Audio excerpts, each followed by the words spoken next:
রাধার মৃত্যু কিভাবে হয়েছিল, কেনই বা কৃষ্ণ ভেঙেছিলেন তার বাঁশি?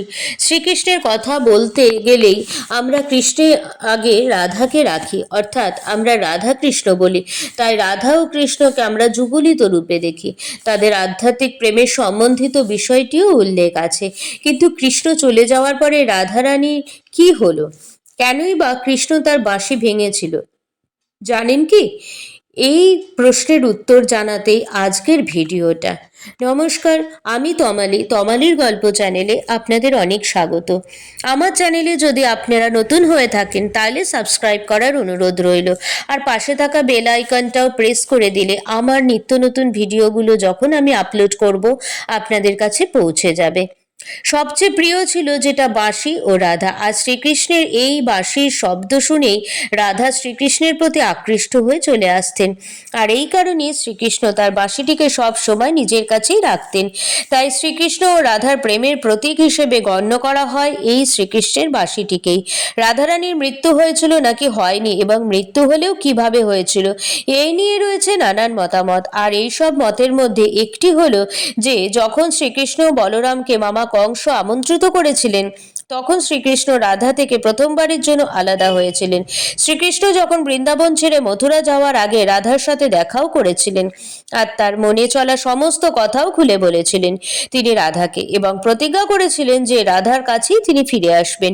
তারপর শ্রীকৃষ্ণ মথুরার দিকে রওনা দিয়েছিলেন। শ্রীকৃষ্ণের বৃন্দাবন ছেড়ে যাওয়ার পরে রাধার বর্ণনা খুব একটা পাওয়া যায় না, কিন্তু কৃষ্ণের বৃন্দাবন ছেড়ে যাবার আগে রাধার সঙ্গে যখন শেষবারের মতো দেখা হয়েছিল, তখন রাধা বলেছিলেন যে যদিও শ্রীকৃষ্ণ তার কাছ থেকে বহু দূরে চলে যাচ্ছেন, তবুও কৃষ্ণ তার হৃদয় সর্বদাই বিরাজমান থাকবেন। এরপরে শ্রীকৃষ্ণ মথুরায় গিয়ে তার মামা কংস ও অন্যান্য দানবদের হত্যা করেন। তারপর শ্রীকৃষ্ণ সেখানকার প্রজাদের রক্ষা করবার জন্য দ্বারকায় যান।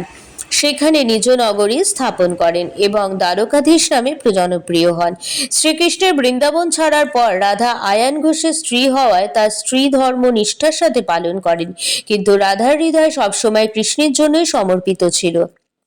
রাধারানীর স্ত্রী হিসেবে যা দায়িত্ব কর্তব্য সব তিনি নিষ্ঠার সঙ্গে পালন করতেন, এবং রাধারানীর সব দায়িত্ব থেকে মুক্তি পাওয়ার পর তিনি শেষবারের মতো কৃষ্ণের সাথে দেখা করতে গিয়েছিলেন।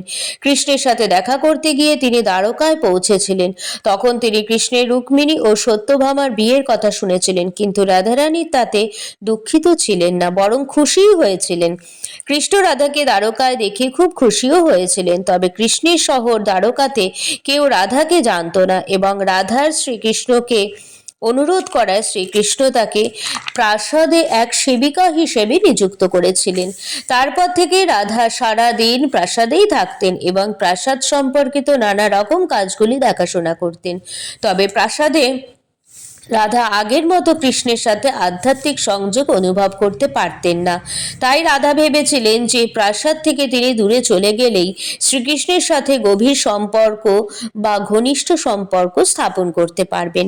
রাধারানী প্রাসাদ থেকে দূরে চলে যাওয়ার সিদ্ধান্ত নিয়েছিলেন, তবে কোথায় যাচ্ছিলেন তা তিনি নিজে জানতেন না, কিন্তু ভগবান শ্রীকৃষ্ণ জানতেন। রাধারানী যখন সম্পূর্ণ একাকী ও দুর্বল হয়ে পড়েন, তখন তার শেষ সময় তার সামনে ভগবান কৃষ্ণ এসেছিলেন।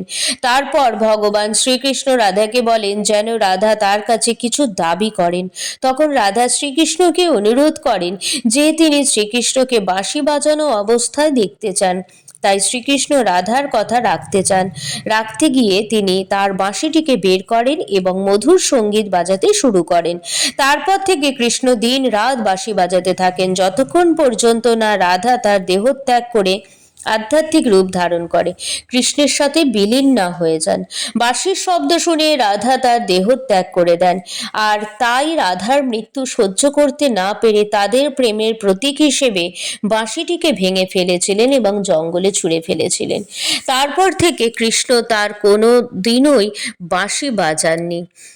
বলা হয় নারায়ণ যখন দাপর যুগে শ্রীকৃষ্ণ রূপে জন্মগ্রহণ করেছিলেন, তখন মাতা লক্ষ্মী রাধারানী হিসেবে জন্মগ্রহণ করেছিলেন, যাতে মৃত্যুলোকেও তাদের এই প্রেম সম্পর্ক বজায় থাকে।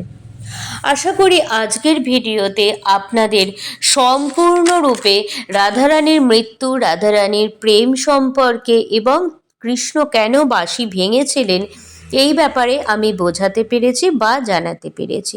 যদি আমার ভিডিওটি ভালো লেগে থাকে তার জন্য আমার চ্যানেলটি সাবস্ক্রাইব করার অনুরোধ রইল।